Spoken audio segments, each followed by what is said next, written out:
Let us discuss about the work of the President and the Vice President. The Indian Union has a President who is the executive head of the state and also the supreme commander of the armed forces. Okay, the Union President. Union is the central. Central में जो work करेंगे वो president रहेंगे और उन्हें execute करेंगे. जो भी लॉज रहेंगे उसको इम्प्लीमेंट करने के लिए पीपल्स के सामने निकालेंगे, उनको हेड बनेंगे उसके. और स्टेट के भी हेड रहेंगे कौन? प्रेसिडेंट. और सुप्रीम कमांडर भी रहेंगे जो कि आर्म्ड फोर्सेस के रहेंगे. The president is elected for a period of 5 years by all elected members of parliament, that is Lok Sabha and the Rajya Sabha, and the elected members of the state legislatures. So लोक सभा और राज्य सभा president को elect करेंगे कितने years के लिए? 5 years तक. Okay, then the vice president is elected by the members of Rajya Sabha and Lok Sabha. Again for 5 years both the president and the vice president can be re-elected. अब vice president कौन elect करेंगे? लोक सभा और राज्य सभा elect करेंगे. और कितने ईयर्स के लिए? 5 years तक के. So the president and the vice president can be re-elected. फिर से री इलेक्ट हो सकते हैं लोग.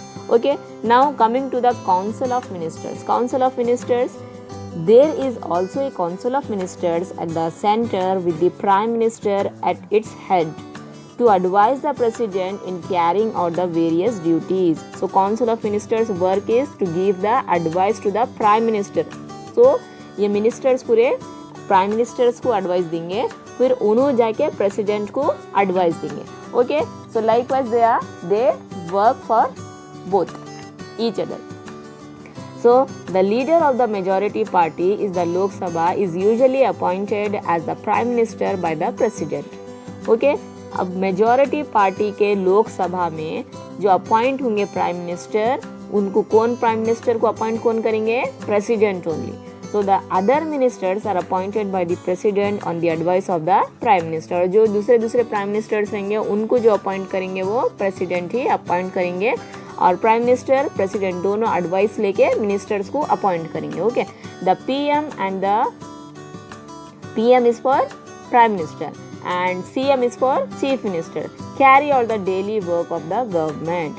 और दोनों मिलके पूरा daily work देखेंगे. Right. The judiciary has courts at various levels. The Supreme Court is the highest court of justice in India.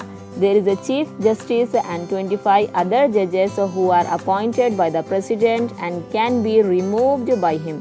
The Supreme Court decides civil and criminal cases and is the court of appeal from the state high courts. So, civil and criminal cases. Civil cases means, for example, rent, purchase of goods and divorce. This will be coming under the civil cases. Then, coming towards the criminal cases, thief cases, taking dowry and murder cases, everything will be coming under the criminal cases. तो जो भी problems रहेंगे वो इसके अंदर discuss होंगे पूरे judiciary जो कि कोर्ट्स के अंदर जजेस पूरा उसको प्रॉब्लम्स को पूरे सॉल्व करने की कोशिश करेंगे. Likewise, we have discussed till here the central executive, the president and the vice president and the council of ministers, the work of the council of ministers. Then the judiciary. Now coming to the state government. Now let us discuss about the state governments. State governments are similar to the central government in structure. So जो structure state government का है, central का जैसा पहले के अपन discuss करे थे वहाँ पर सेंट्रल का जैसा है स्ट्रक्चर, यहाँ पर स्टेट का भी वैसे ही रहेगा. Okay, now first of all we will be discussing about the state executive. Okay, state executive. तो एग्जीक्यूटिव में सबसे पहले जो अपॉइंट होंगे वो गवर्नर अपॉइंट होंगे और उनको अपॉइंट करने वाले कौन रहेंगे? प्रेसिडेंट. प्रेसिडेंट किसकी एडवाइस से अपॉइंट करेंगे? चीफ मिनिस्टर और काउंसिल ऑफ मिनिस्टर्स की एडवाइस से गवर्नर को अपॉइंट करेंगे. ओके, और चीफ मिनिस्टर हेड रहेंगे स्टेट में, स्टेट गवर्नमेंट के, और इनका रोल बिल्कुल भी सिमिलर रहेगा प्राइम मिनिस्टर से. ओके, प्राइम मिनिस्टर जो कि सेंटर लेवल पे वर्क करेंगे, सो उनका जो वर्क रहेगा सेम वर्क चीफ मिनिस्टर का भी रहेगा जो कि इन्हों स्टेट में वर्क करेंगे.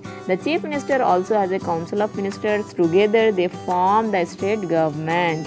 ओके। और इनके पास जो रहेंगे चीफ मिनिस्टर के साथ काउंसिल ऑफ मिनिस्टर्स भी यहाँ पर रहेंगे। सो काउंसिल ऑफ मिनिस्टर्स और चीफ मिनिस्टर, गवर्नर सब मिलके एग्जीक्यूटिव गवर्नमेंट फॉर्म करेंगे, right. Now let us move on state legislature. The legislative assembly or the Vidhan Sabha of a state is the law-making body of the legislature in the state. The functions of the legislative assembly are similar to those of the Lok Sabha. Many of the larger states have another house in their state legislature known as the legislative council or Vidhan Parishad. तो यहाँ पर आप लोग को जानने वाली बात यह है कि legislative council upper house, legislative council lower house रहेगा, ओके। जैसे कि लोकसभा में जो वर्क करे थे लॉ मेकिंग बॉडी जैसा रहेगा, यहाँ पर भी वैसे ही सिमिलर रहेगा, ओके। और इनका जो फंक्शंस रहेंगे लोकसभा में जो कि सेंटर लेवल पे थे वैसे ही यहाँ पर स्टेट लेवल में भी सेम रहेंगे। और इनका खुद का एक अलग क्या रहेगा, स्टेट रहेगा। स्टेट के अंदर भी एक अंदर स्टेट रहेगा जो कि स्टेट लेजिस्लेचर, उसको क्या बोलेंगे आप, इस लेजिस्लेटिव काउंसिल और विधान परिषद बोलेंगे, ओके। लेजिस्लेटिव काउंसिल और Vidhan Parishad coming under the state legislature, okay. Now moving towards to the state judiciary. The constitution provides for high courts in almost all the states. The high court consists of one chief justice and other judges appointed by the president of India. Okay, so high court में एक chief justice रहेंगे और दूसरे जो appoint होंगे वो president ही appoint करेंगे.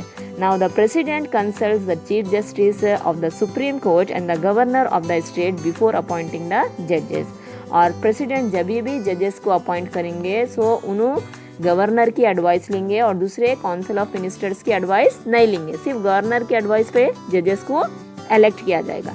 So the high court is the highest court in the state. और हाई कोर्ट स्टेट लेवल पे हाईएस्ट कोर्ट रहेगा और सेंट्रल लेवल पर सुप्रीम कोर्ट रहेगा, जैसे कि हम डिस्कस अभी थोड़ी देर पहले किए थे. Now I hope everyone have understood this concept of our government. If you like this video, please share it among your friends and don't forget to subscribe the channel.